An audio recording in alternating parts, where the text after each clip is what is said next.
an auction, if you allow it to actually function as an auction, is a dynamic, emotional experience.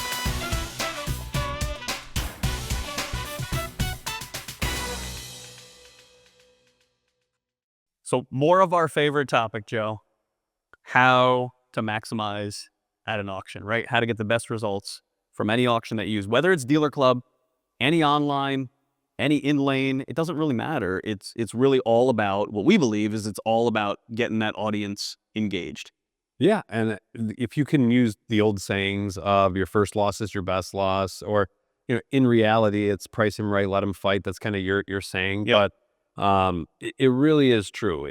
If buyers don't feel like the car's for sale, you're not going to pull the money. Now, there's a couple different strategies that guys and girls try and use when it comes down to, can I price it high, pull reserve? Can I price it high and negotiate? But typically, the way to create a frenzy in your lane or in your online presence is by pricing it right the first time, letting it hit reserve, and go from there. Yeah, I mean, here's a simple one. The more aggressive the seller is, the more aggressive the response from the buyer is going to be, right? Yeah. And everybody wants a deal. Seller always wants too much. Buyer always wants to pay too little, right? The happy transaction medium, it's in the middle.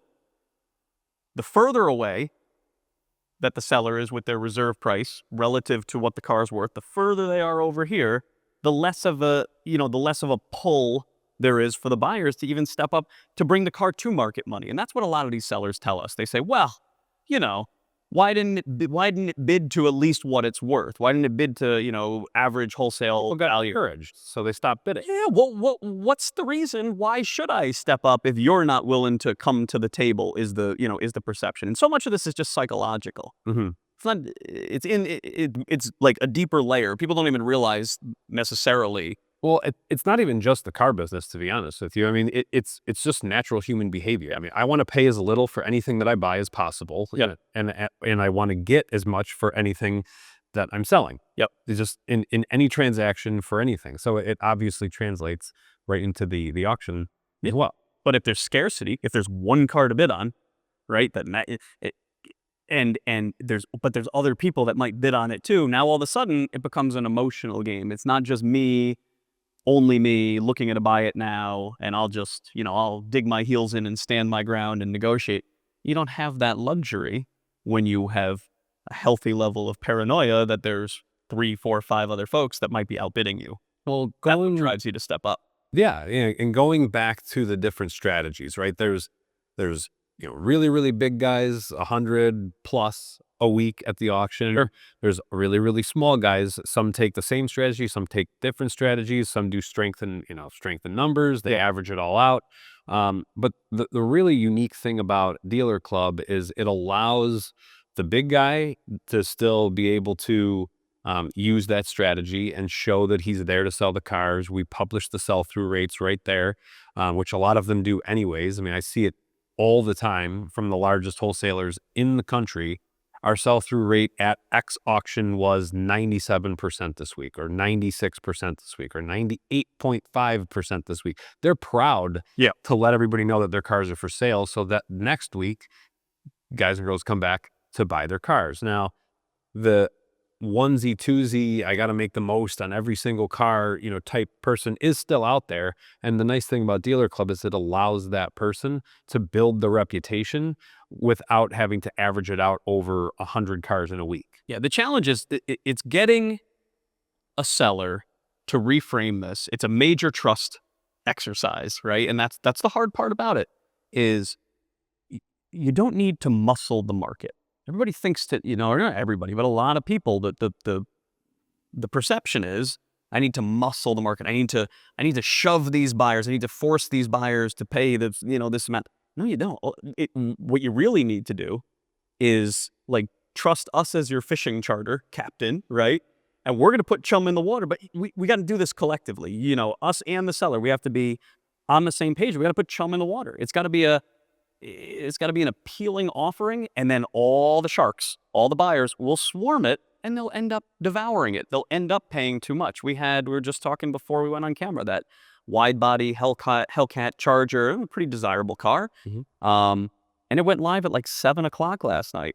and we got it sold within a couple hours, right? And auction ended, and we sold the car. And but the seller was realistic. It was for sale. It was truly for sale, and it did every bit of what it should have done too. Sure. Yeah. But it was a real opportunity. So I don't know if it had 4 or 5 unique bidders on the car, and mission accomplished, you know? Yeah.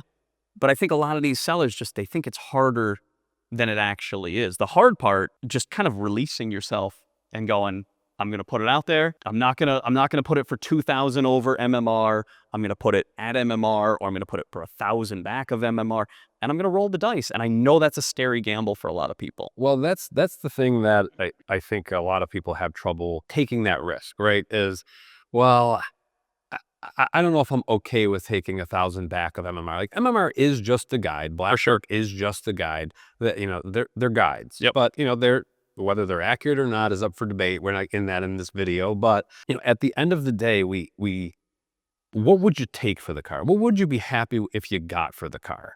Well, they'll price it $2,000 over that, right? I mean, it is a strategy, you know, and we saw that play out on a Challenger, but the guy he pulled the reserve, and I think the car ended up doing like $3,500 more after he pulled the reserve, because now it's for sale. Well, right. There's blood in the water. Yeah. Now the buyers are excited about chasing this thing. And I think another misconception is, you know, and I like being on the front lines of taking the grenades here, because the last thing I want to do, the very last thing I want to do for any dealer, is to set them up for failure.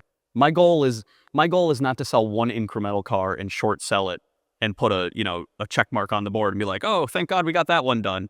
This is about long-term relationships. Yeah. But what I'm trying to do, what we're trying to bring to light through, you know, this educational stuff, is just to say, like, look, this is how you cultivate the best behavior. This is how you end up being the guy or the gal who has a packed lane.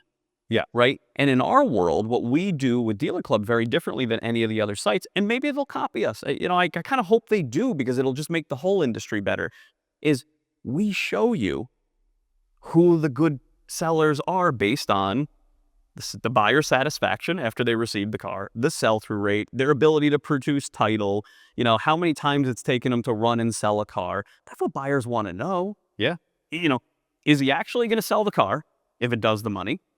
And is the car going to be what I expect? And if you can consistently tell me that, and I can go and look and go, oh, 5-star, 5-star, 5-star, great car, 5-star, like, wow, okay, I'm totally comfortable. I'm all in. I'm not hedging anymore. You know, so much of the amount of money we'll bid on a car, there's 2 major factors. It's what's the car, right?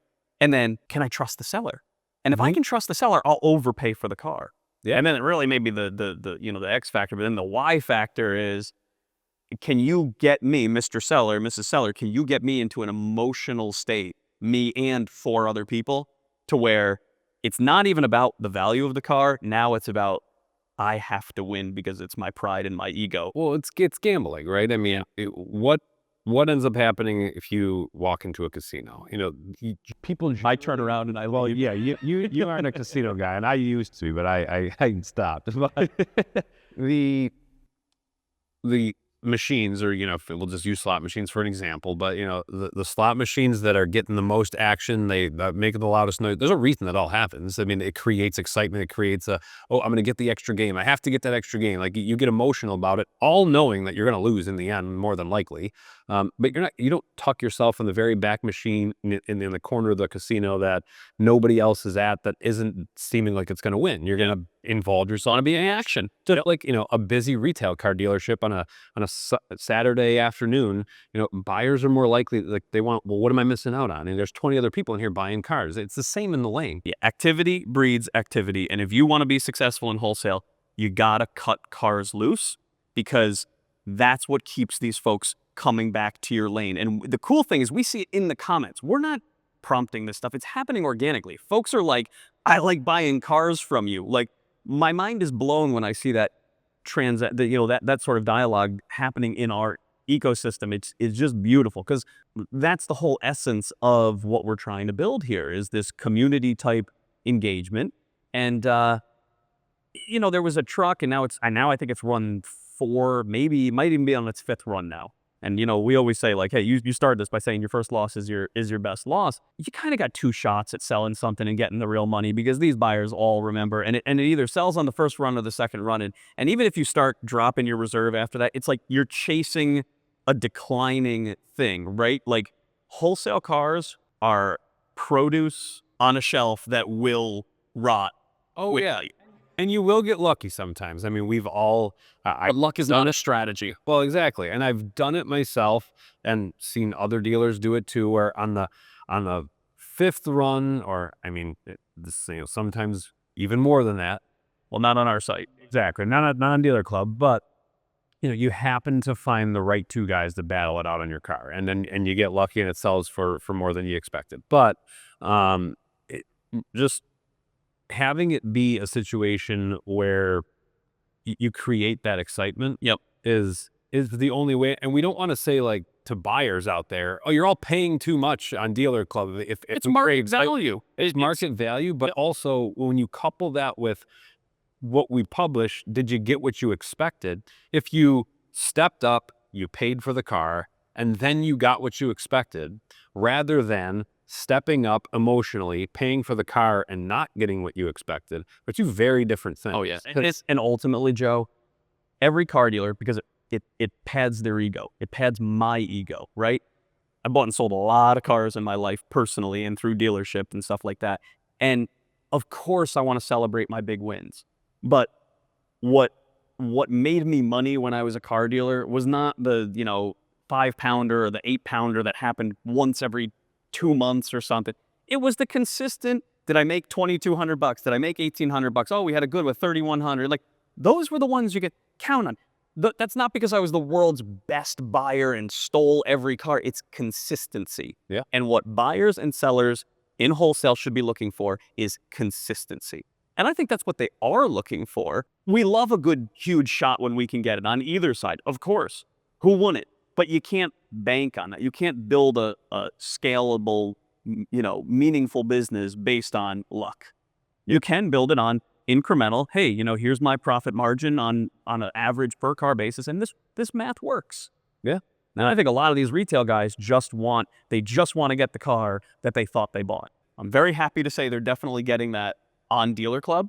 Even they're not, they've been handled, which that's a whole nother video I think we've done, but it's they've been handled well. But it's true, if you have dealers getting what they want, even if they step up, they pay a little too much. If I paid exactly what the car was worth, and then I got the car and there was a $1,500 surprise that wasn't covered, or whatever the case may be, well, now I paid too much because it has a $1,500 surprise. Right. So if it, is it really a deal? Is the yeah, exactly. Like, okay, I bought a back of book by $1,000, but $2,000 surprise. Well, now you're $1,000 over budget. Yeah.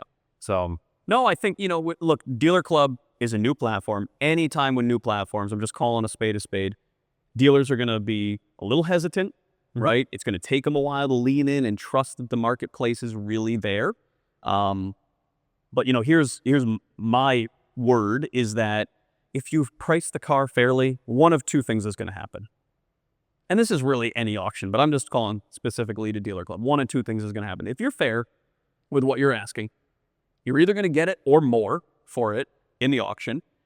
And if not, it's going to go to the make offer state, and we are going to work our hardest as we can to go and find the right logical buyer to pay that reasonable ask. Now, what we can't do for anybody is if you're asking $2,000, $3,000, $5,000 more than the car is clearly worth, and we all know all the available sources to justify what a wholesale car is worth at wholesale auction. I don't need to name them all. We all know what they are, okay? If you're going to ask that, I can't bring buyers to the table. They look at it and they go, that seller's a jerk, I'm not interested. Well, I'm not going to call a buyer and say, hey, I got a car. This is exactly the type of stuff that you buy.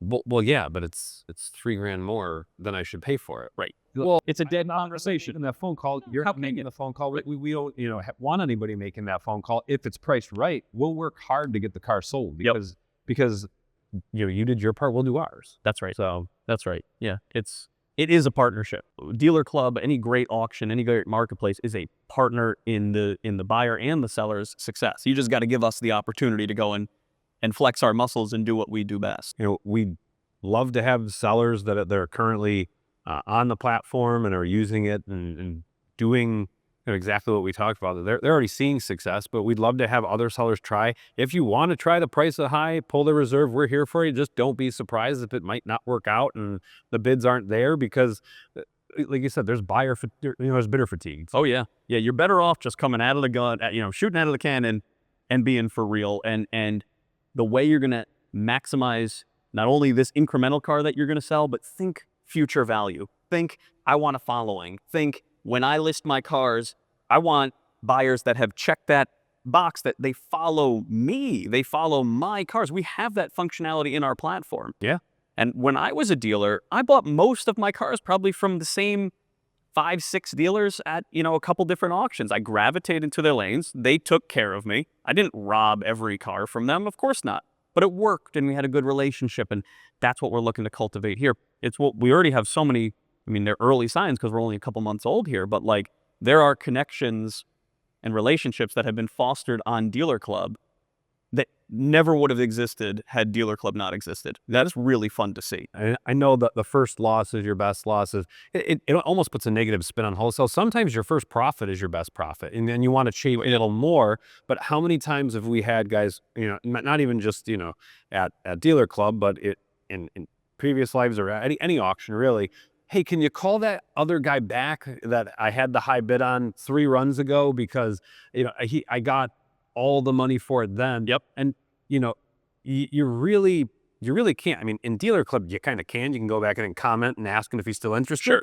but in most auctions you can't. I think you've referred to it as put lightning in a bottle. You can't ram it back. It happened. It's over. The guy was on the car. He was emotional at the time. Yep. The fact that now you're pulling $3,000 less is.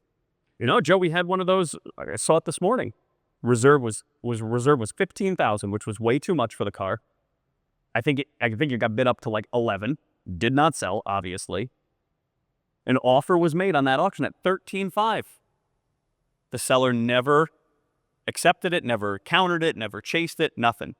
Now the seller's trying to get $12,000 for it, and they're struggling. And it's unfortunate, but it's like, you got to get it while you can get it. I mentioned that black truck that I think is on it's like a late model Ram. It's on its like 5th run, I think now. It is a nice truck, but that when they were asking $29,000, it got bid up to like $21,000, right? They worked down. And then they asked $27,000, and it got all the way up to $26,100.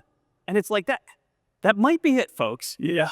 Well, that's within striking range. Plus our current fee. You're netting out almost, $26,500. You're relatively close to what you're there. For. Yeah, you're really there. So yeah. And look, if the seller loses a little bit on that truck, again, we're not trying to be the platform where you go to lose money. That's the last thing that we would ever want to be branded as. It's not a scalable, so it's not a long-term solution.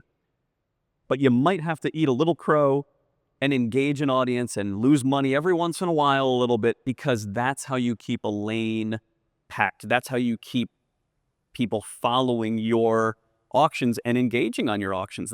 I remember these folks that they would bring, they represented some big stores. They might bring 30 or 50 cars to the auction each week.